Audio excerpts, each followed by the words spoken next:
Le 2 avril dernier, un live d'anniversaire de la membre Julie de Kiss of Life fera fortement polémique. En effet, celle-ci ainsi que les membres du groupe décideront de partager l'anniversaire de la leader avec leurs fans en live. Et pour cet événement spécial, un thème sera choisi et ce sera rappeur américain old school. La membre Julie montrera d'ailleurs les inspirations avec son téléphone lors du live pour vraiment comprendre d'où viennent leurs inspirations. Les filles porteront donc de grosses chaînes, des baguilles, des débardeurs et toute la panoplie stéréotypée du rappeur. Mais en plus des tenues, les membres agiront de manière totalement stéréotypée avec de faux accents noirs, l'utilisation par moments de slang et même avec des mouvements corporels exagérés. Les fans noirs du groupe vont s'insurger, critiquant l'attitude des filles et pointant du doigt que leurs actes étaient racistes. La polémique va tellement enfler que le groupe perdra jusqu'à 200 000 abonnés sur les réseaux sociaux. Suite à cela, l'agence s'excusera en ces termes. Bonjour, ici S2 Entertainment. Nous souhaitons aborder le problème lié au contenu mis en ligne sur la chaîne YouTube officielle de Kiss of Life hier. Nous nous excusons sincèrement pour la gêne occasionnée à nos spectateurs. Le véritable objectif de ce contenu était de célébrer la culture hip-hop, qui a largement inspiré Kiss of Life. Nous nous excusons toutefois pour notre manque de discernement quant aux implications culturelles négatives que notre contenu pourrait avoir. Nos membres ainsi que nos équipes s'engagent à aborder les références culturelles avec davantage de prudence et de respect. Tout contenu associé a été supprimé de nos chaînes. Merci. Puis, le samedi 5 avril, les membres posteront également une lettre d'excuses. À tous nos Kissy, nous tenons sincèrement à présenter nos excuses pour le contenu qui a été publié et qui a causé tant de déception chez nos fans. Nous devons paraître calmes à l'extérieur, mais le temps qui a précédé cette lettre a été très difficile. Même si nous voulions réagir plus tôt, nous avons tardé et nous saisissons aujourd'hui cette première occasion pour le faire. Nous sommes sincèrement désolés. Notre intention était de montrer à quel point nous aimons la catégorie du hip-hop old school, car elle influence énormément notre musique. Mais en réalisant ce contenu, nous avons dépassé les limites. Nous réalisons aujourd'hui que ce que nous avons montré était culturellement insensible. Et nous en assumons l'entière responsabilité.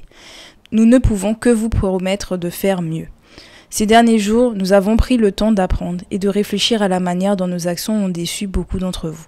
Nous savons qu'il n'existe pas de mots magiques pour réparer nos erreurs. La seule chose que nous pouvons faire, c'est continuer à nous éduquer et à prouver notre sincérité à travers nos actes et non à travers nos paroles. Notre mission a toujours été de diffuser la confiance en soi et l'amour à travers notre musique. Nous regrettons profondément nos choix et nous sommes sincèrement désolés pour la douleur et la détresse que nous avons causées à nos fans. Cette situation a été pour nous une expérience riche en enseignements. Le soutien de nos Kissy compte énormément pour nous et nous continuerons à vous honorer de toutes les manières possibles. Les excuses resteront tout de même dans le travers de la gorge de la communauté concernée, tandis que d'autres ne comprennent pas réellement la polémique et pourquoi c'est allé aussi loin. En réalité, derrière cette affaire se cache un problème profond dans notre société, ainsi, bien entendu, que dans la K-pop, et nous allons en parler aujourd'hui.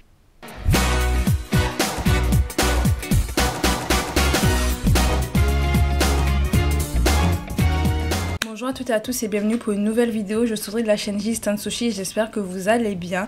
Écoutez, aujourd'hui je trouve une vidéo assez particulière parce qu'elle était d'une pas très prévue. je vais vous parler en toute honnêteté. Elle n'était pas prévue initialement, mais comme vous l'avez entendu dans l'introduction par rapport à la polémique qu'il y a eu avec Kiss of Life et pas que, il n'y a pas eu que ça du coup durant la première semaine d'avril. Du coup en fait je me suis sentie, je vais pas dire obligée, mais presque en fait de faire cette vidéo pour un peu pas expliquer, mais si un peu quand même dans un sens, pourquoi la polémique elle a autant pris, pourquoi il y a beaucoup de personnes qui sont déçues et ou énervées de ce qui s'est passé par rapport à Kiss of Life, mais également Blackpink et plein d'autres artistes qu'on a déjà vu auparavant dire le N-word ou faire de l'appropriation culturelle. Et du coup en fait j'ai vu énormément de réponses, comment dire, qui allaient à contresens, ou en tout cas qui ne comprenaient pas le pourquoi des polémiques, qui expliquaient que selon eux les polémiques allaient beaucoup trop loin pour rien. Et c'est vrai que je me suis dit mais en fait il y a une espèce de, j'ai pas envie de dire manque d'empathie, mais presque, mais je pense que c'est surtout de l'incompréhension en fait de ce qu'il se passe et de ce que certaines personnes peuvent ressentir. Parce que lorsque l'on n'est pas concerné par quelque chose qui touche, forcément on ne va pas comprendre le pourquoi du comment d'autres personnes, eux, vont être touchées. Pour vous donner d'ailleurs un petit exemple, comme ça vous allez peut-être un peu mieux comprendre le pourquoi du comment, on va prendre un exemple. En tant que femme, en tant que personne queer, ou en tant que personne peut-être qui a un handicap physique et ou mental, imaginez-vous que du coup si ça vous représente vous discutez avec quelqu'un et cette personne va faire une blague par rapport à ce qui vous touche, c'est-à-dire une blague peut-être sexiste, une blague peut-être du coup sur votre handicap, mais vraiment quelque chose que vous peut-être n'acceptez pas, hein, ou que vous avez un peu du mal à accepter, que ce soit par rapport justement au fait que vous soyez queer. Une personne va faire une espèce de blague, mais blague vraiment pas drôle. Vraiment, vous allez vous sentir offensé et vous allez dire à cette personne, mais écoute, ce que tu m'as dit, bah ça se fait pas, ce qui est logique. Vous alliez dire à cette personne, ce que tu as fait, ça ne se fait pas et ça me blesse en fait. Soit la personne va s'excuser en disant, ah bon en fait, désolé, c'est pas ce que je voulais faire, ou soit la personne va dire, t'abuses un peu, hein. En mode non, et puis même va réitérer derrière, c'est-à-dire qu'elle va le refaire et devant d'autres personnes, et quand vous allez soit le dire aux autres personnes qui n'étaient pas là ou aux personnes qui sont là que mais en fait ça se fait pas, les gens vont dire mais t'as pas d'humour, franchement c'est rien, pourquoi tu t'énerves, pourquoi tu te sens mal? C'est exactement la même chose en fait avec ce qui se passe et les propos racistes qui auraient pu être du coup dits par les membres de Blackpink et ou les offenses faites par les membres de Kiss of Life. Et je précise, il y a plein d'autres artistes dans la K-pop qui ont déjà utilisé le N-word ou qui ont déjà fait et ou de l'appropriation culturelle. Et bah, du coup, il y a beaucoup de personnes noires et de fans noirs qui, bah, par exemple, n'écoutent pas certains artistes ou boycottent certains artistes à cause de ça, parce que du coup, ils se sentent insultés. Et c'est normal. Si on insulte des gens de votre communauté, des gens qui sont proches de vous, vous n'allez pas vous dire « Bravo, continue de nous insulter ». J'espère que vous voyez à peu près ce que je veux dire dans ça. Je préfère le mettre un peu en introduction pour peut-être commencer à faire réfléchir pour les personnes qui vraiment ne comprennent pas du coup et qui se disent mais en fait on en fait trop. Faut se dire ah ben c'est vrai que moi je suis pas concernée, peut-être juste parce que je ne suis pas concernée, je ne comprends pas. Et du coup cette vidéo est faite pour vous. Voilà, cette vidéo est faite pour vous faire comprendre un peu le pourquoi du comment le N-word n'est pas censé être prononcé par des personnes non noires. Pourquoi justement le N-word est d'ailleurs beaucoup utilisé dans le rap, bah, d'où vient le hip-hop et le rap. Pourquoi justement tout ce qui va être tenue hip-hop et certains types de langage, certains types de vêtements, bah, ça peut être, ou même certaines coiffures peut être considérées comme de l'appropriation culturelle. Et pourquoi justement on considère que c'est de l'appropriation culturelle, parce que je pense, à mon sens, que le terme appropriation culturelle n'est pas forcément utilisé de la bonne manière, je mets des guillemets avec la bonne manière. Je pense qu'il y a quand même pas mal d'amalgame. Il y a beaucoup de choses qui rentrent en compte en fait dans l'appropriation culturelle et il y a une différence vraiment entre appréciation et appropriation. On a bel et bien le droit d'apprécier une culture, de vouloir participer dans cette culture parce que c'est quelque chose qu'on apprécie, qu'on trouve beau, qu'on trouve intéressant, etc. Tant qu'on remet ce qui est à César à César. Voilà, c'est un peu dans ce sens-là normalement, mais on en reviendra vraiment dans l'avant-dernière partie sur l'appropriation culturelle. Bref, on passe également au disclaimer parce que là l'introduction est extrêmement longue, mais je préfère vraiment essayer de remettre un peu les bases. Petit disclaimer, ici on n'est pas là pour vous voir cracher la haine sur des personnes ou sur des groupes, je suis pas là pour ça du tout. Vraiment c'est un peu une vidéo un peu explicative et par rapport à justement l'appropriation culturelle et le racisme qu'on peut retrouver dans la K-pop et le pourquoi en fait c'est problématique, c'est surtout ça, pourquoi il y a des gens qui vont être blessés et je fais partie de ces gens vu que... Vous voyez que je suis noire, donc je suis également concernée par tout ça. C'est vraiment juste des explications surtout en fait, hein, et on va faire des parallèles avec ce qui se passe dans la K-pop en ce moment. Mais comme dit, donc on n'est pas là pour pouvoir cracher sur qui que ce soit, pour attiser de la haine, on n'est pas là pour ça. À savoir, j'ai déjà fait une vidéo d'ailleurs sur Blackpink récemment, sur les solos de chacune des membres. Donc je pense que vous pouvez comprendre que Blackpink, j'ai aucun problème avec. Pareil pour Kiss of Life, le nombre de vidéos réactions que j'ai faites sur Kiss of Life depuis même leur début, j'avais fait des réactions à leur solo, j'ai continué à faire des réactions parce que à la base Kiss of Life c'est un groupe que j'apprécie de base beaucoup, mais c'est vrai que ce qu'elles ont fait dernièrement j'étais pas mal déçue, mais vous allez peut-être, je l'espère, à la fin de cette vidéo comprendre le pourquoi du comment. Donc maintenant que j'ai dit tout ça, on va commencer par le commencement et d'ailleurs cette vidéo va être extrêmement longue. Là je vous dis j'ai au moins 5 pages de script. Alors je ne le lis pas mais je sais que j'ai au moins 5 à 6 parties pour cette vidéo. Je vais pas vous mentir que j'ai été assez... j'essaie de ne pas rentrer dans trop de détails non plus parce que je suis pas là pour faire un cours d'histoire, c'est pas le principe. Je suis pas là pour faire la morale à qui que ce soit non plus. Mais il y a tellement de choses à dire par rapport à l'appropriation culturelle, par rapport au racisme dans la K-pop que je peux pas tout dire. Vraiment je vous dis, la vidéo n'était pas prévue de base, j'ai essayé de faire quelque chose d'assez rapide, donc la vidéo risque quand même longue, hein. C'est parce que j'ai dit j'ai fait quelque chose de rapide que ça va pas être long, mais si vraiment ça vous intéresse, il y a des personnes qui parlent vraiment un peu plus précisément de ce qu'est le racisme, l'esclavage, etc., qui vont vraiment entrer dans des détails. Je vous mettrai en barre d'infos justement des personnes qui parlent un peu de tous ces sujets-là pour peut-être vous permettre de vous déconstruire ou d'en apprendre un peu plus.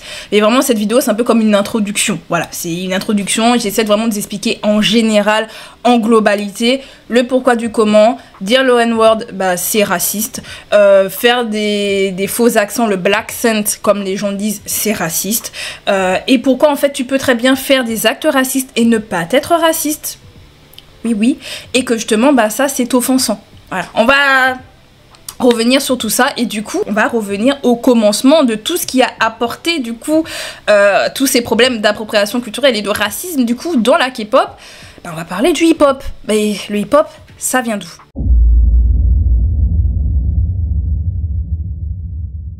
Du coup, on va retourner il y a plusieurs siècles de ça dans l'empire du Mali où nous retrouvions du coup les griottes qui étaient des orateurs. Ces orateurs se baladaient un peu de ville en ville pour pouvoir raconter des contes et légendes ainsi que des proverbes pour pouvoir non seulement divertir les personnes mais également faire en sorte que les villageois apprennent parce que tout le monde ne sait pas forcément lire, tout le monde ne sait pas forcément écrire et ces personnes-là du coup apportaient cette connaissance à travers leur talent en tant que griottes. Durant la traite négrière qui s'est passée entre le 15e et le 19e siècle, beaucoup de personnes noires ont été déportées dans les Amériques et également dans les îles pour pouvoir être mis en esclavage. Et du coup, certains griottes sont partis du coup également avec ces personnes-là et on fait en sorte que la tradition puisse être perpétuée et qu'elle puisse évoluer. À savoir que cette tradition de l'oral et en tant qu'orateur, on la retrouve par exemple dans les églises américaines et surtout afro-américaines où justement que ce soit les prêtres mais également du coup les personnes qui faisaient les cultes parlaient en chantant. C'est là justement que le rap qu'on connaît avait commencé à débuter, mais c'était justement cette espèce d'art oratoire qui, comme je l'ai dit, a évolué et qu'on voyait énormément dans les églises. Beaucoup de personnes noires, justement, ont été évangélisées et sont donc devenus chrétiens. Donc, beaucoup allaient dans les églises et donc ça a fini par rentrer vraiment dans la tradition pure de la culture noire américaine. Comme j'ai dit, ça a évolué et on va se retrouver du coup dans les années 70. Parce que là, vous allez me dire, le hip-hop, c'est où ? Ça arrive. Nous nous retrouvons du coup dans les années 70 dans le Bronx à New York aux États-Unis où on va retrouver du coup dans les ghettos américains, on va retrouver beaucoup d'Afro-Américains et de Latinos qui se retrouvaient dans des soirées hip-hop. Qu'est-ce qu'on retrouvait dans ces soirées hip-hop? Nous avions un DJ qui faisait parfois du scratch et qui passait certains types de sons. On avait des sonorités reggae parce qu'il y avait beaucoup de personnes noires américaines qui venaient de la Caraïbe. On avait du reggae, on avait de la funk ou du funk, je sais pas si on dit là ou le funk. On avait également du disco parce que c'est ce qui commençait à popper partout et que les noirs avaient justement apporté à la scène musicale. Ils avaient un peu de tout ça, le DJ montrait son talent avec le scratching. On avait du coup également des danseurs hip-hop. D'ailleurs à savoir qu'il y a plusieurs styles dans les danses hip-hop que je vais du coup vous citer pour savoir ce qu'on retrouve dedans. On retrouve du coup le breakdance, le popping, le locking, le hype, la house, le voguing, le walking, le crump et enfin le new style qui, comme le nom l'indique, ça vient bel et bien de New York. Donc tous ces danseurs venaient et montraient du coup leur talent en danse et on avait également un maître de cérémonie, donc on va simplifier en disant MC, qui venait du coup mettre l'ambiance. Ce MC venait du coup parler en rythme avec la musique et il racontait, il bavardait un peu sur sa vie. Soit c'était par rapport à ce qui se passait pendant la soirée, soit c'était par rapport à sa vie dans la rue. Et le fait de bavarder avec ce rythme, ça va avoir un nom. C'est un nom qui vient du coup de l'argot afro-américaine et ce nom, vous le connaissez très bien, c'est le rap. Donc tout ça, tout cet environnement du coup, ça rentre dans la culture hip-hop qui est vraiment née dans les ghettos américains. À savoir que justement ça a pris tellement d'ampleur que ça a fini par se propager dans les États-Unis et il faut savoir qu'en 1979, justement le rap en question et la culture hip-hop va s'exporter partout dans le monde suite à la sortie d'un titre. Le titre c'est Rapper's Delight du groupe The Sugar Hill Gang.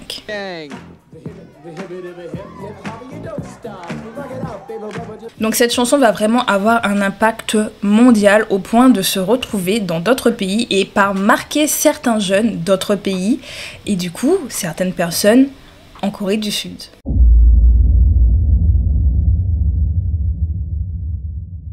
Nous nous retrouvons dans les années 90, précisément durant l'année 92, avec la chaîne MBC qui, à l'époque, faisait des concours de jeunes talents. Parmi les talents, on avait retrouvé un groupe composé de 3 jeunes garçons dont un chantait, un rappait et un dansait. Et ces jeunes garçons, du coup, du nom de Sotaji and Boys, ont pas mal plu au public.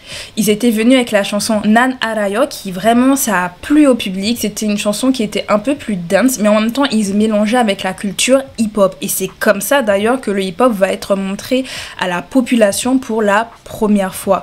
C'est-à-dire que avant ça, la musique existait, c'était pas forcément ce style de musique là qui marchait et même dans le visuel, c'était pas non plus ce qui était connu, mais eux, ils ont vraiment attiré l'œil du public par leur fraîcheur, par la nouveauté. Ils faisaient des choses qu'on n'avait jamais l'habitude de voir. Ils vont sortir leur premier album du coup juste après l'émission du coup durant l'année 92 qui aura un très grand succès et au fur et à mesure du temps, les Sotaji Boys vont commencer à se politiser et à devenir un peu les rebelles de la Corée du Sud parce que beaucoup de jeunes justement vont commencer à se rebeller contre ce qui se passait dans la société durant ces années-là et ces chansons-là étaient utilisées pour ça, pour justement être les rebelles. Comme je l'ai dit, la chose que les Sotaji Boys ont ramené, c'est qu'ils faisaient un mélange de genres musicaux et d'ailleurs avec le temps, ils ont commencé un peu à se délaisser de la dance et aller vers même un peu plus vers du rock et mélanger avec des sonorités traditionnelles coréennes, ce qui permettait justement de ramener quelque chose de très particulier mais qui pourrait plaire justement à des oreilles de personnes coréennes. En 96, finalement, le groupe Sotaji and Boys finissent par se séparer, mais Yeon Young-suk, qui faisait partie du groupe et qui était le rappeur et également en vrai l'initiateur du trio, va finalement fonder sa propre société qu'aujourd'hui on connaît du nom de la YG Entertainment. Il sortira également du coup un solo et par la suite va produire de nombreux groupes de K-pop et également artistes. La chose que l'on peut remarquer du coup justement avec la YG Entertainment et les artistes de la YG Entertainment, c'est qu'on peut voir qu'il y a une énorme inspiration de la culture urbaine afro-américaine.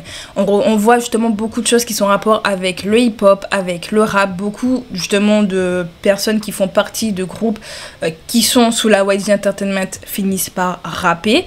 On voit qu'ils ont des styles mais totalement stéréotypés de rappeurs américains à base de baggy large, de longues chaînes, parfois de durag, parfois ça peut m'aller vers des tresses, que ce soit le groupe Big Bang, que ce soit 21, même Blackpink et même Baby Monster. Si vous regardez chacun de ces groupes, vous verrez bel et bien visuellement d'où ça vient. Vraiment, l'inspiration vient bel et bien du hip-hop et de la culture afro-américaine, mais également dans les sonorités. Je vais vous mettre quelques exemples de musique qui, ça se voit dans la sonorité, que c'est totalement pompé du coup de la culture américaine.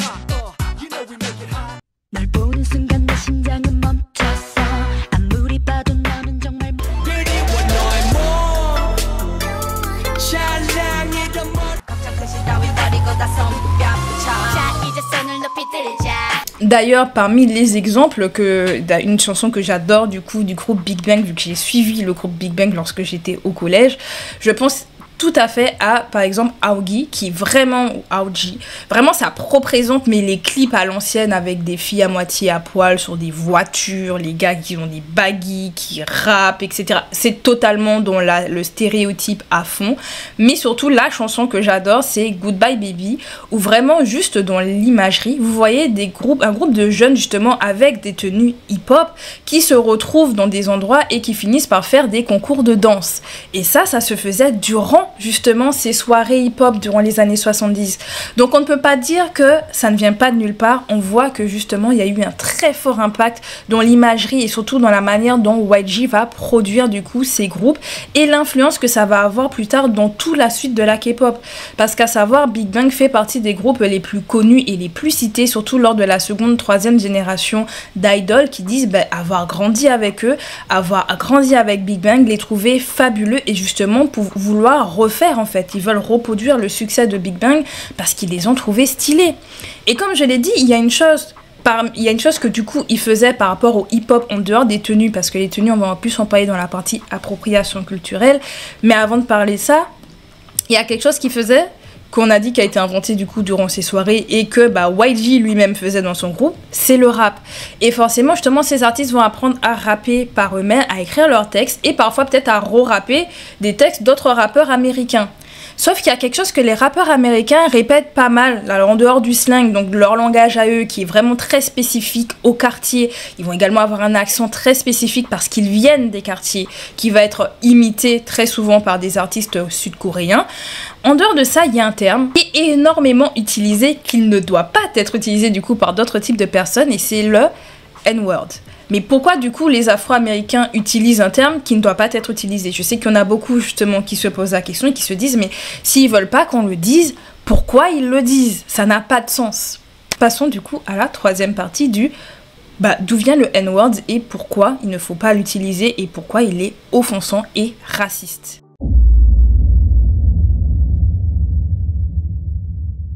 Du coup, comme je l'ai dit, les artistes américains, que ce soit des rappeurs, des chanteurs et chanteuses, utilisent énormément le N-word. Même aujourd'hui, vous pourrez écouter des textes, que ce soit de Glorilla, que ce soit de Cardi B, que ce soit de Megan Thee Stallion, Nicki Minaj. Là, je parle de rappeuses, même de chanteuses telles que SZA. Beaucoup d'artistes féminines comme masculines utilisent le N-word, mais vraiment à tout va. Ça ne veut pas dire que le N-word ne peut pas être remplacé. Je pense par exemple à Kiss Me More de Doja Cat en featuring avec SZA, où dedans elles utilisent énormément le N-word dans la partie explicite, mais ce terme est remplacé dans la partie normale, la partie justement commerciale qui a moins de gros mots. Le N-word est remplacé. Vous voyez, parce que justement le terme n'est pas censé être entendu du coup de la part d'autres auditeurs, parce que c'est un terme injurieux à la base. Mais du coup, pourquoi ils l'utilisent si c'est injurieux? Pourquoi ils le font à tout va? Qu'est-ce qui fait que? On va du coup remonter dans le temps et on va retourner entre le 15e et le 19e siècle. Oui, on remonte très loin. Comme je l'ai dit dans la toute première partie, entre le 15e et le 19e siècle, nous avons eu droit du coup à la traite négrière.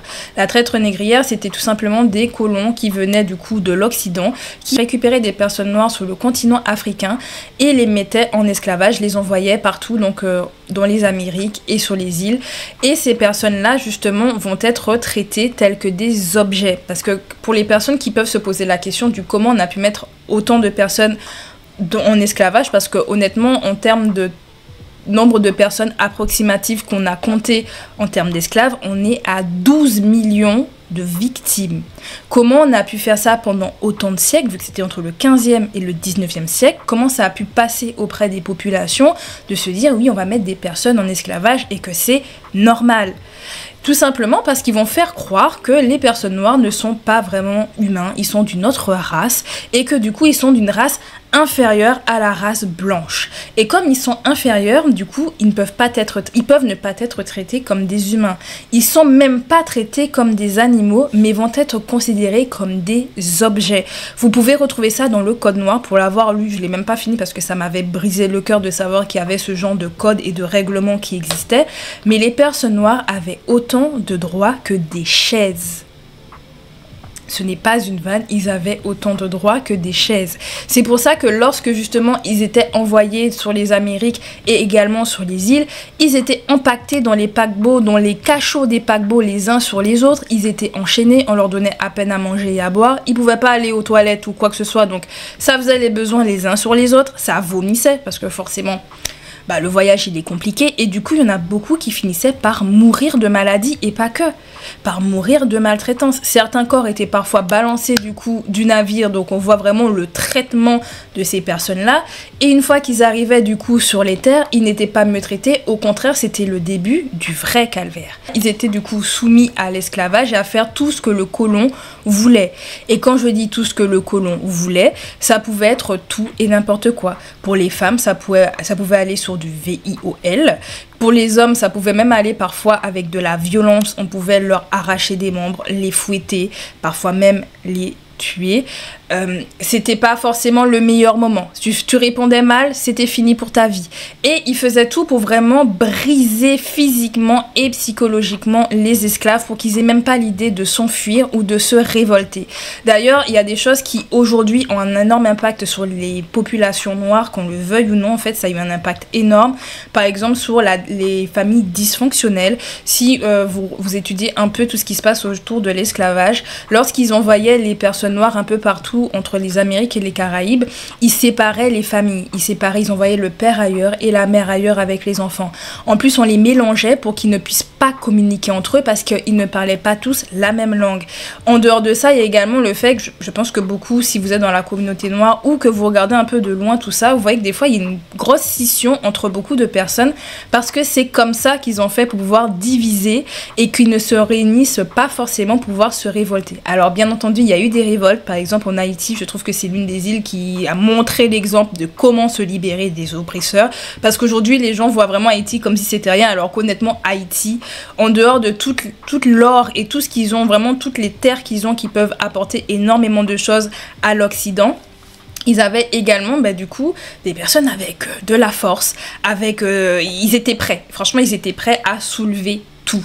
Mais du coup on a du coup séparé les esclaves entre eux et on leur a donné des grades. En fonction de ta couleur de peau, tu avais un nom. Du coup les personnes foncées avaient du coup le nom en N, le nom qu'il ne faut pas dire. Et ce nom, bien entendu, comme je vous ai dit, les esclaves sont considérés comme des chaises. Donc si un jour on te dit tu es N-word, c'est qu'on te considère justement en dessous, on te considère telle une chaise. C'est ce que ça voudrait dire en général. Et comme j'ai dit, il y avait plusieurs termes en fonction de ta couleur de peau et en fonction de ton type de cheveux. On viendra un peu plus tard justement sur la partie cheveux dans l'appropriation culturelle, vous inquiétez pas. Mais du coup, aujourd'hui, pour vous montrer qu'il y a toujours un impact, parce que c'est vrai qu'on parle du 15e et 19e siècle, même si en vrai c'était il n'y a pas si longtemps que ça, il y a quand même eu un impact aujourd'hui, je vous ai dit, par rapport aux familles dysfonctionnelles, mais également sur le traitement des personnes noires en fonction de leur couleur de peau.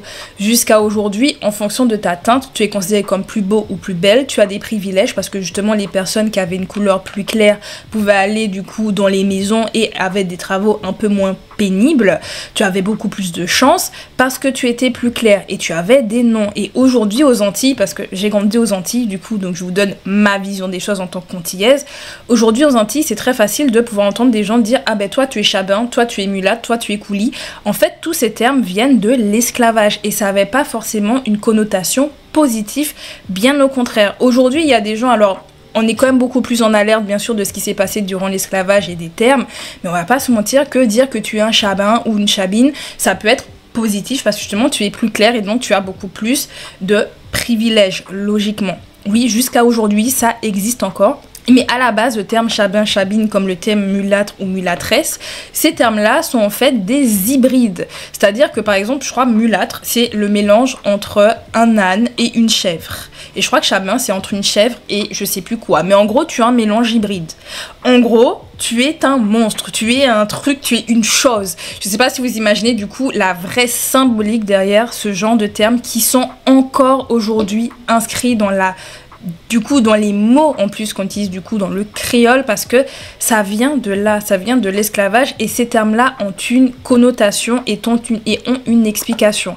À savoir bien entendu le terme en haine est bien plus connu pour être beaucoup plus insultant que les autres. Parce que les autres, vraiment, on a essayé de les lisser au fur et à mesure. En général, bon, c'est vrai qu'en France, on entend un peu moins les autres termes que je vous ai cités. Mais le terme en haine, il reste négatif. Et aujourd'hui encore, on a encore des personnes racistes qui utilisent le terme en haine. Donc, pour vous dire que le terme est toujours insultant.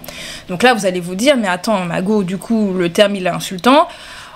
Pourquoi il est encore utilisé et pourquoi du coup les personnes noires qui sont les personnes insultées par ce terme-là l'utilisent autant et énormément? Tout simplement parce qu'ils ont essayé de reprendre ce nom-là et de lui redonner une puissance. C'est-à-dire qu'au lieu d'être du coup de simples objets, au lieu d'être considérés comme ça et que ce terme soit injurieux, les personnes noires ont décidé de le reprendre et de se redonner une force et au contraire de s'élever avec ce terme-là. Mais il est utilisé entre personnes noires. Et logiquement, en fait, ce qui s'est passé, et je pense que là, c'est plus mon interprétation et elle peut être fausse, mais en fait, le fait que le rap et la culture hip-hop a fini par s'exporter, c'est aller dans des communautés qui n'auraient peut-être dû jamais vraiment entendre le terme ou pouvoir le prendre de manière stylée. Parce que forcément, le hip-hop, c'est vu un peu comme quelque chose de stylé, être un rappeur, t'es stylé, voilà. Parce que du coup, il y avait ce terme-là. Mais en fait, ça aurait logiquement pas dû s'exporter parce que à la base, ça vient vraiment de soirées entre personnes du ghetto, entre personnes qui connaissent la valeur de ce terme-là, qui savent la portée de ce mot-là, qui savent également la portée d'autres termes qu'ils utilisent dans leur argot, qui comprennent le pourquoi du comment ils ont certains accents parce qu'en fonction du ghetto et en fonction de l'état dans lequel tu vis aux États-Unis, tu as un accent. C'est comme en France, tu as l'accent marseillais, tu vas avoir l'accent alsacien, tu vas avoir l'accent toulousain, tu as l'accent en fonction de où tu vis et c'est pareil aux États-Unis. Et forcément, dans le ghetto, tu développes en plus encore plus d'autres types d'accents et en fonction du ghetto où tu es. Sauf qu'il y a certaines personnes du coup qui ne connaissent pas forcément ou qui ne voient pas forcément l'importance de ces termes-là, qui ne voient pas l'importance de ces accents-là et qui vont reproduire à l'identique. Et c'est comme ça qu'on va se retrouver aujourd'hui encore avec des personnes qui pensent que c'est juste stylé et que c'est juste normal d'utiliser du coup le black accent. Alors que pas du tout, c'est l'accent. Le black accent à la base, déjà je trouve genre l'accent noir. Déjà, ça n'a pas de sens, c'est comme dire l'accent africain. Voilà, l'Afrique, c'est un continent. Si on vous dit l'accent européen, vous allez être en mode qu'est-ce que la personne raconte. Si on vous dit l'accent asiatique, vous allez dire comment ça, l'accent asiatique, ça n'existe pas. C'est pareil. Le black accent, voilà, il y en a beaucoup. Par exemple, je sais que dans la culture hip-hop, on avait par exemple Iggy Azalea, qui était du coup une rappeuse australienne blanche, qui avait quand même réussi à se faire une place dans le hip-hop et qui était venue avec un accent black accent. Genre, elle forçait sur un accent pour pouvoir se faire justement accepter dans cette culture hip-hop. Mais tu n'as pas besoin. Et en fait, c'est un peu ça que j'ai envie d'appuyer dessus, c'est que le rap, initialement, pour vraiment revenir aux initiales, c'était bavarder sur quelque chose, sur des sujets. Les rappeurs américains qui, justement, rappent sur des sujets, ils rappent sur leur vie. C'est-à-dire qu'ils rappent sur la violence qu'il y a dans les ghettos. Ils rappent sur la pauvreté qu'il y a sur les ghettos. Parce que c'est ce qu'ils vivent. Ils vivent ça et ils rappent avec leur accent et avec leur vocabulaire. Parce que c'est leur vocabulaire, ils l'utilisent. Ça ne veut pas dire que les autres doivent l'utiliser. Les autres peuvent très bien faire du rap. Les autres peuvent très bien, justement, être intéressés par la culture hip-hop et vouloir rentrer dedans. Mais le faire avec leur culture à eux. C'est-à-dire que si tu ne parles pas avec l'accent noir, avec cette black accent, tu rappes avec ton accent à toi. Et c'est tout à fait bon. Tu rappes avec ce que tu as vécu. Tu n'as pas besoin de faire croire aux gens que tu as vécu dans la rue, que tu as vécu justement tout ce qui était avec la drogue, tout ce qui était avec les meurtres et les gangs, etc. Tu n'as pas besoin, si tu l'as pas vécu, tu n'as pas besoin de le dire. Rappe avec tes connaissances à toi et raconte justement ta vie. On peut prendre des exemples dans la K-pop du coup de BTS ou même de Stray Kids qui eux justement parlaient de la société coréenne et parlaient des problèmes qu'il y avait dans la société coréenne, qui essayaient de dénoncer de leur façon, que ce soit par rapport ou même à l'harcèlement. Dans le cas de Stray Kids, je sais qu'ils ont eu des chansons qui étaient par rapport à l'harcèlement et donc il y avait parfois des moments rap où ils parlaient de ça et ils rappaient mais ils n'utilisaient pas forcément un accent stéréotypé. Tu n'en as pas besoin, personne n'en a besoin. Tu peux très bien rapper sur ta vie parce que de toute façon, comme je l'ai dit, c'est bavarder sur un sujet en réalité. Peu importe quel type de sujet, que ce soit pour dénoncer ou non, à la base ça dénonçait pas le rap. Au tout début ça ne dénonçait pas. C'est parce qu'il y a eu des albums rap qui ont dénoncé, qui ont été violents et qui ont fait le tour du monde qu'il y a vraiment cette image là du rap, que c'est censé être du rap conscient. Mais non, le rap à la base tu parles de ce que tu veux, mais tu le parles avec tes connaissances à toi et ta personnalité à toi et ce qui vient de toi, pas plus. Mais justement, ça va toujours aller dans le stéréotype, au point d'aller en dehors du fait de juste prendre un accent, en dehors du fait d'utiliser un terme raciste, aller justement vers de l'appropriation culturelle.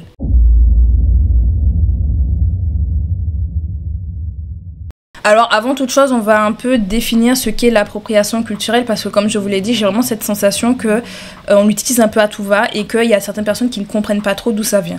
Alors j'ai pris vraiment une petite partie de ce que c'est parce que l'appropriation culturelle c'est vraiment un tout, c'est assez complexe, mais on va le résumer comme ça. L'appropriation culturelle intègre dans sa définition l'appropriation d'éléments matériels et immatériels tels que les symboles, des objets, des idées et ou différents aspects de plusieurs culture par un tiers.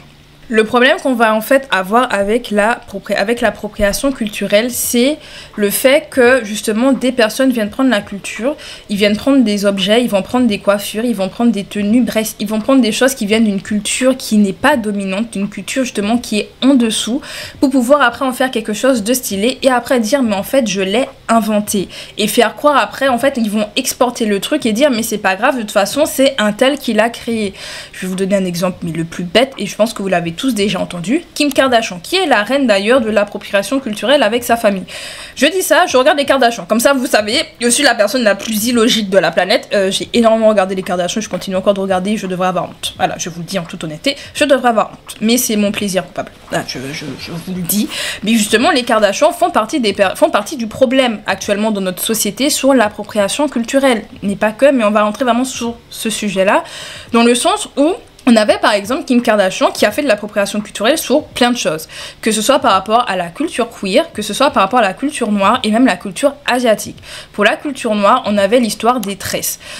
Je vous ai parlé de l'esclavage du coup juste avant et je vous ai dit que les personnes noires étaient séparées en fonction de leur couleur de peau mais également en fonction de leur texture. Chose que j'avais appris lorsque j'étais du coup entre le collège et le lycée dans les histoires du coup de l'esclavage, c'est que à l'époque du coup on a évangélisé les esclaves qui n'étaient à la base pas chrétiens et quand tu allais à l'église en fonction de ton type de cheveux tu pouvais être devant, c'est-à-dire que les colons du coup avaient les cheveux lisses, ils étaient devant et en fait pour pouvoir savoir c'est quoi ton type de cheveux et comment tu peux passer, ils avaient un peigne très fin qu'ils passaient dans les cheveux et en fait si le peigne arrivait au bout du coup des cheveux tu pouvais aller devant, donc les cheveux lisses.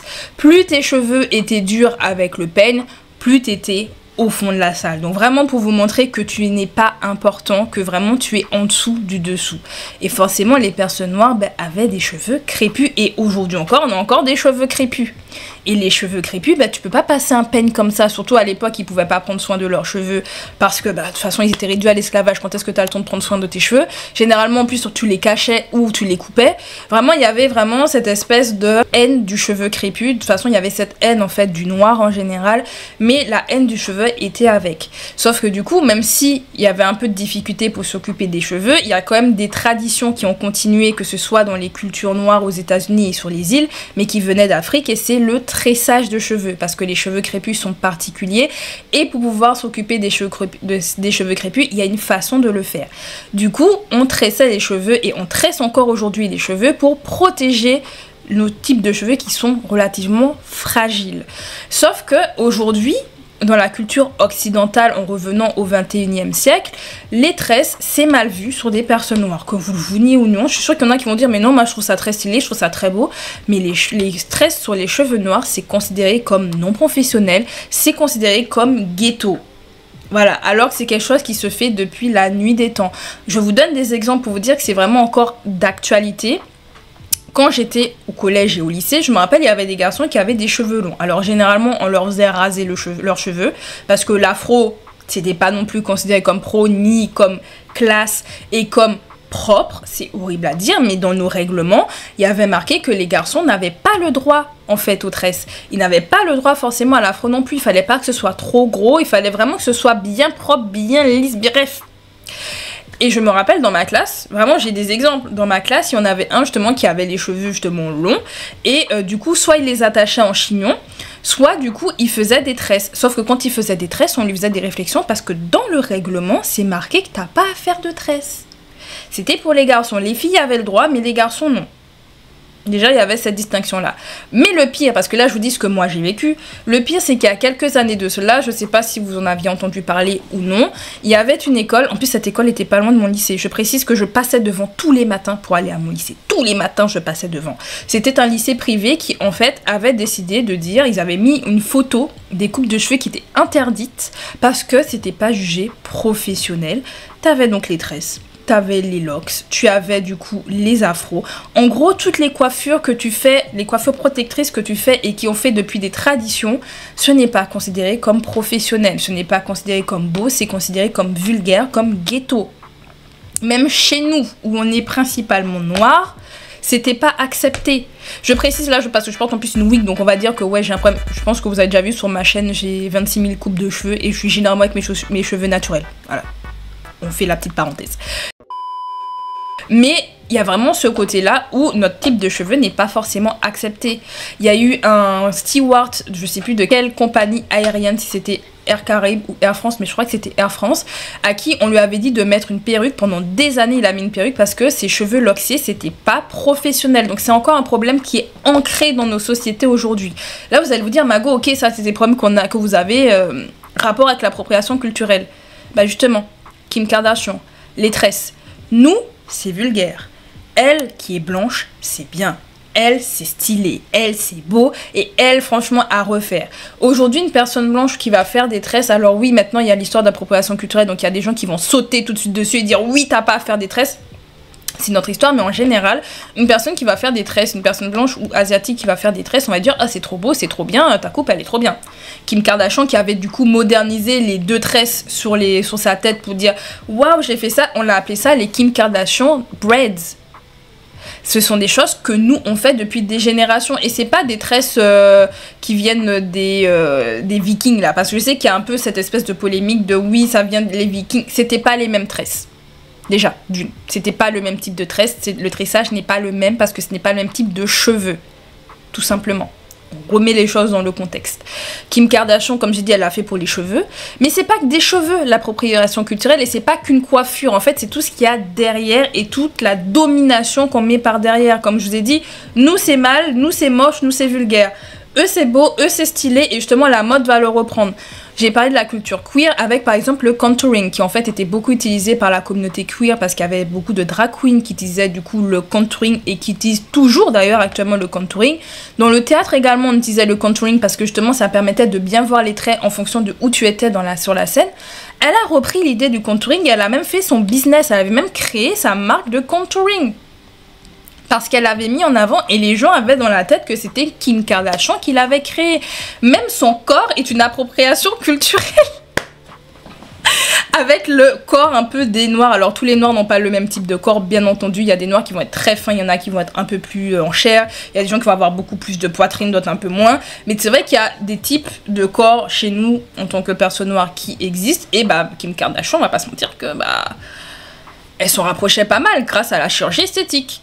Par exemple, comme le fait de gonfler ses lèvres qui avant c'était vu comme vulgaire, hein, comme sexuel, parce que de toute façon les personnes noires étaient vues comme des objets et même sexualisées, soudainement sur d'autres types de personnes c'est pas tant sexualisé que ça d'avoir des grosses lèvres. Est-ce que vous voyez à peu près le problème où il est? Ce n'est pas le fait de reprendre une coiffure, ce n'est pas le fait de reprendre par exemple un type de maquillage, là j'ai donné ça, ou encore même de prendre des noms. Elle avait essayé d'appeler sa marque de lingerie là Kimono. Je suis sûre que là vous voyez le problème parce que là je vous ai parlé de trucs noirs. Je suis sûre que vous voyez le problème là avec le problème de kimono. C'est la même chose. C'est en fait la classe dominante qui reprend les codes, qui reprend le tout et en fait eux ils le prennent mais après ils peuvent l'enlever. En fait c'est ça le problème aussi avec que les personnes noires ont, quand d'autres types de personnes reprennent notre culture, c'est qu'ils vont la reprendre juste pour le style, c'est-à-dire aujourd'hui ils vont se faire des tresses, demain ils peuvent les enlever, aujourd'hui ils vont se teindre, ils vont commencer à justement se bronzer la peau parce que ils ont envie d'être dans cette trend. Et en fait demain ils pourront enlever, même pour la chirurgie esthétique, tu veux gonfler tes lèvres ou pas, peu importe. Tu peux l'enlever demain. Que nous, en fait, ça fait partie de notre identité et jusqu'à aujourd'hui, c'est toujours considéré comme ghetto. Les rappeurs américains ou rappeuses américaines qui ont leur style vestimentaire parce que ça fait partie de leur culture, c'est leur culture. D'autres vont le faire en mode, bon, j'ai juste envie d'être stylé ou j'ai envie de faire un concept, du coup, je vais faire le concept et aller jusqu'au bout. Et en fait, ça va aller jusqu'au déguisement. Et le déguisement, à l'époque, vraiment, on revient dans les anciennes années, hein, on aimait bien reprendre les accents des gens, faire l'accent africain. On aimait bien justement se peindre la peau pour pouvoir se moquer justement des personnes noires. Mais en fait, les personnes noires sont encore aujourd'hui toujours du coup traumatisées par ce qui s'est passé. Ça a beau avoir été fait il y a plusieurs années de ça. Aujourd'hui encore, il y a des personnes qui le font. Aujourd'hui encore, il y a des personnes qui se moquent en fait de la communauté, où en fait on est vraiment considérés comme les plus bêtes, comme les moins intelligents, ceux qui inventent le moins de choses, etc. Il y a vraiment ce côté où on a l'impression que les personnes noires sont en dessous. Par contre, leur culture, cool, on peut prendre, vous voyez, c'est ça le problème en fait avec l'appropriation culturelle. C'est pas le fait de se faire des tresses, c'est pas le fait de porter des baguilles ou quoi, c'est le fait après de se déguiser derrière en fait, juste pour le style. hein, reprendre l'accent, reprendre les trucs, et c'est ce que Kiss of Life a fait, et c'est pour ça que ce qu'elles ont fait est problématique. C'est pas qu'elles n'ont pas juste porté des baggy et dire ok, justement on aime la culture hip-hop, parce que Kiss of Life prennent énormément de choses de la culture hip-hop, que ce soit dans leur musique et dans leur style vestimentaire. Et c'est pour ça que moi de base j'aimais bien Kiss of Life, c'est parce qu'on retrouvait des styles R&B hip-hop, et moi j'adore ça. Voilà, si je vous le dis, à la base, moi j'adore ça. Pareil pour Blackpink, elles sont beaucoup ça dans leur identité visuelle et musicale. Et le problème qu'on a avec Kiss of Life et le problème qu'on a avec Blackpink, c'est ça, c'est qu'elles reprennent tout ça, surtout Kiss of Life, elles vont faire des manières, elles vont se moquer. En fait, c'est vu comme une moquerie. Il y en a qui vont dire, mais c'était pas bien méchant. Certes, c'était pas méchant, mais ça a blessé des gens. Parce que toute notre vie, nous, on se moque de nous. Toute notre vie, on se prend des remarques. Toute notre vie, notre façon de parler, moi en tant qu'antillaise, imaginez, des fois j'ai l'accent, des fois je l'ai pas parce que je sais le moduler. Vraiment, je vous assure, même quand j'étais en Guadeloupe, on disait que j'avais l'accent français. Voilà, c'est pour vous dire. Quand je suis allée en Martinique, on m'a dit, ah, mais t'as l'accent de Guadeloupe. Je l'entendais pas plus que ça. En fonction en fait de avec qui je parle, de la manière dont je parle, de l'émotion que j'ai, mon accent il ressort ou pas. Des fois j'arrive à prendre même l'accent alsacien parce que j'habite en Alsace. Voilà, c'est pour vous dire. Moi je prends les accents très vite. Voilà. Mais je les prends, je les perds, mais c'est toujours là. Mais justement, moi on va se moquer de mon accent. Comme on peut se moquer de l'accent d'un Coréen, de l'accent d'un Japonais, de l'accent d'un Chinois, de l'accent d'une personne du Sud. Nous, on va se moquer. Si on se moque de quelque chose, je suis sûre que vous allez dire, mais ouais, moi j'aime pas, moi j'apprécie pas que vous vous moquez, alors que moi ça fait partie de moi. Moi j'aime mon accent, j'aime ma culture. Mais pour d'autres, en fait, ta culture est ridicule. Et elles ont tourné en ridicule la culture hip-hop. La culture pour laquelle elles empruntent leur visuel. La culture pour laquelle elles empruntent leur musique, leur sonorité. Et il est là le problème. Et c'est ça, et le truc, c'est qu'elles ont des fans noirs. Elles ont des fans noirs américains.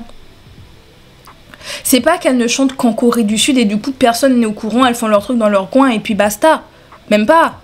Même pas. C'est qu'elles le font devant des tonnes de personnes. Kiss of Life ont fait une tournée internationale récemment. Elles sont passées par la France, mais elles sont passées par les States. J'ai d'ailleurs vu récemment une personne sur Twitter qui disait que c'était un compte fan. Hein. C'était un compte fan de Kiss of Life qui ont dit que nous on ferme le compte. Nous sommes des personnes noires, nous avons des amis noirs, nous avons payé pour Kiss of Life. Nous avons fait des millions de kilomètres pour aller les voir en concert, leur donner de l'argent, leur donner de la visibilité pour que derrière elles nous crachent dessus. Parce que c'est comme ça que ça a été reçu de la part de la communauté noire. Ça a été vu comme un crachat, comme une moquerie, à base de c'est pas grave, on fait ce qu'on veut. Et c'est ça qui est grave. Alors oui, ils se sont excusés parce que de toute façon, la communauté a demandé des excuses parce que ça ne se faisait pas. Et la communauté a le droit de ne pas prendre les excuses. Tout en sachant, moi je vais vous donner du coup mon avis à moi. Julie de Kiss of Life avait déjà été pointée du doigt pour avoir dit le N-word. On rappelle, le N-word c'est raciste. Ce n'est pas parce qu'il y en a qui le disent qu'il faut le répéter. Elle s'était déjà excusée, c'était il n'y a pas si longtemps que ça. Et maintenant qu'on a cette histoire-là, forcément, vous imaginez bien, moi, je suis déçue. Moi, j'étais très frileuse par rapport à Julie, je vous le dis complètement. Surtout que c'était celle qui prenait le plus de choses dans la culture hip-hop. Donc, je la surveillais. Je vais pas mentir, moi, je la surveillais. Et en fait, avec le temps, je l'aimais trop, je la trouvais trop mignonne et tout, très talentueuse et tout. Et donc, j'étais en mode, en vrai, ça va. Jusqu'à ce que je vois ce que je vois. Jusqu'à ce que je vois ce que les filles font. Et personnellement, j'ai été déçue. Moi-même, je vous dis, j'ai les larmes aux yeux, là, ça commence à monter. Mais moi-même, ça m'a touchée. Et en fait, on va arriver du coup sur la partie, la dernière partie du coup de cette vidéo, sur l'utilisation de l'hip-hop, même si je suis déjà dessus.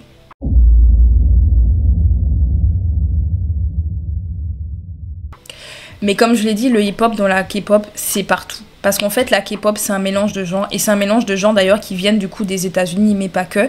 Mais dedans, on va retrouver justement des choses qui se faisaient déjà dans la culture urbaine. Et le problème qu'on a, et je vous l'ai dit, c'est le déguisement. Le fait d'aller aussi loin. Je vous ai parlé des tresses, mais il y a aussi le durag. Pourquoi le durag, par exemple, c'est mal vu que certaines personnes le mettent? Parce qu'en fait, le durag, nous, on l'utilise. Je pourrais vous montrer. Attendez, je vais aller vous chercher ce que moi, je mets sur mes cheveux tous les soirs. 5 minutes later.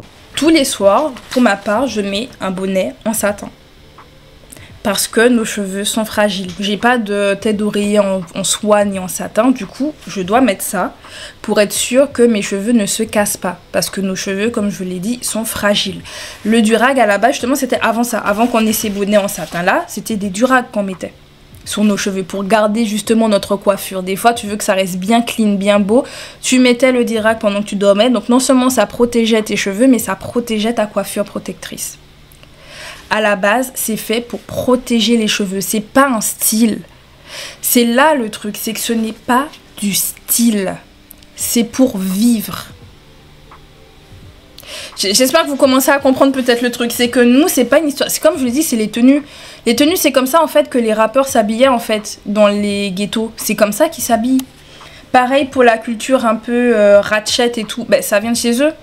Les longs cils, le maquillage bien fort, bien proéminent, avec les wigs bien faites, les baby hair, tout ça. Ça vient d'où? Ça vient de la culture noire parce que c'est comme ça qu'ils ont grandi, c'est leur culture. Ils vont pas réfléchir à je vais essayer de faire ci pour ressembler. Non, parce qu'en fait, ils grandissent avec ça. Pour eux, c'est normal. Sauf que dans la K-pop, on utilise ça, mais on l'utilise en imitant. Alors attention, il y a beaucoup de fois où on voit justement qu'il y a cette appréciation culturelle parce que justement beaucoup d'agences par exemple demandent à des producteurs noirs de faire des musiques pour leurs artistes. Par exemple NCT, groupe que j'adore, je sais qu'il y a eu des trucs dans NCT, groupe que j'adore, je sais qu'il y a pas mal de producteurs noirs qui ont bossé avec NCT. Par exemple l'hymne national des NCTzen, que je vais vous la mettre, je vous la mets là maintenant.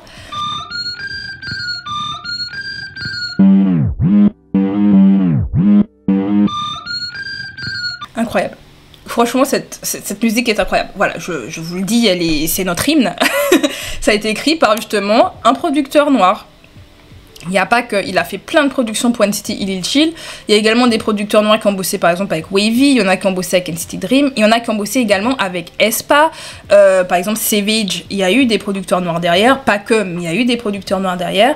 Même en termes de chorégraphie, on a Kenny. Tout le monde connaît Kenny. Elle fait pas mal de chorégraphie. Et elle reprend justement des choses qui font partie de sa culture.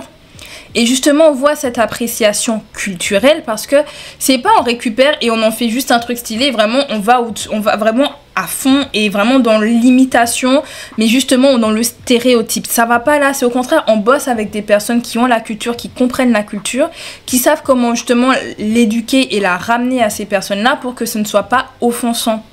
Par exemple, VVG, justement, elles ont beaucoup bossé avec Kenny. Bad Villain aussi ont bossé avec Kenny. Et ça se voit, les parties justement afro que l'on peut retrouver du coup dans leur titre, ça se voit, la chorégraphie, ça se voit d'où ça vient. On voit d'où ça vient. Vous voyez? Et c'est pas dans le surplus, c'est pas dans l'excès, c'est pas dans le stéréotype. Et c'est ça qu'on veut. En fait, nous... moi, en tant que fan de K-pop noir, et je vais bien entendu clôturer par rapport à tout ça...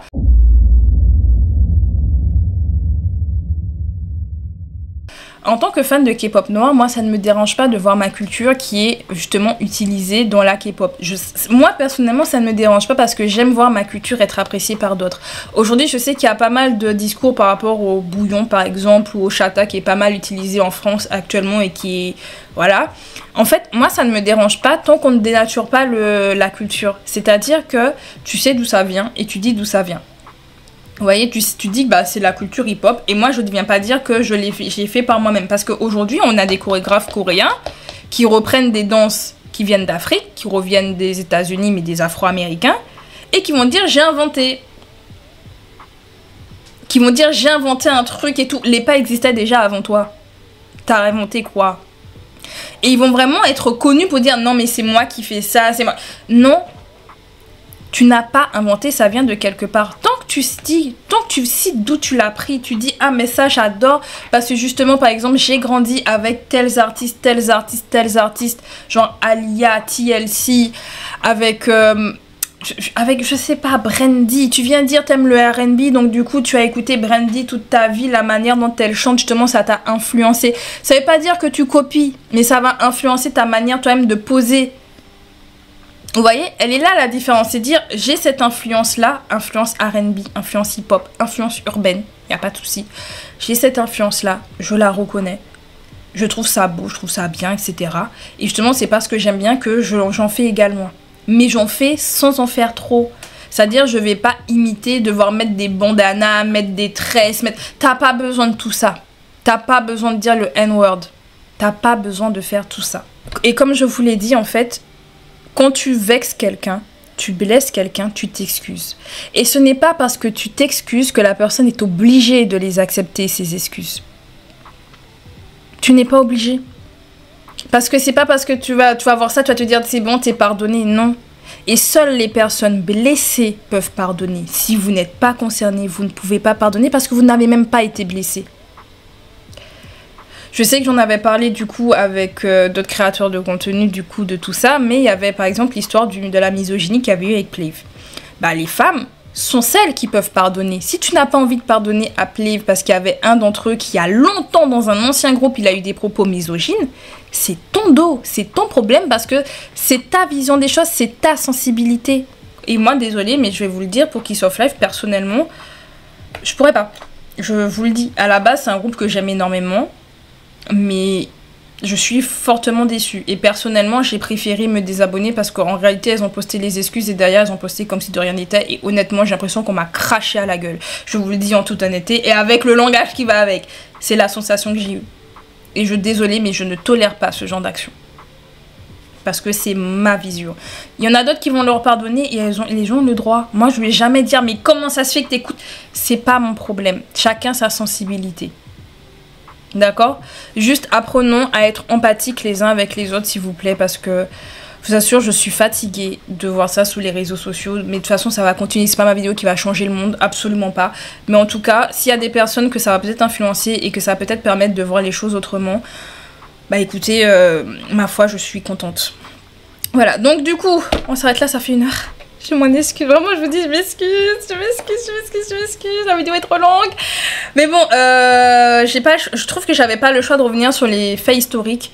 Qu'on le veuille ou non, l'esclavage a eu un très fort impact aujourd'hui dans notre société. Aujourd'hui encore, il y a des impacts, qu'on le veuille ou non d'ailleurs, à savoir qu'il n'y a jamais eu d'excuses qui ont été faites pour le peuple opprimé.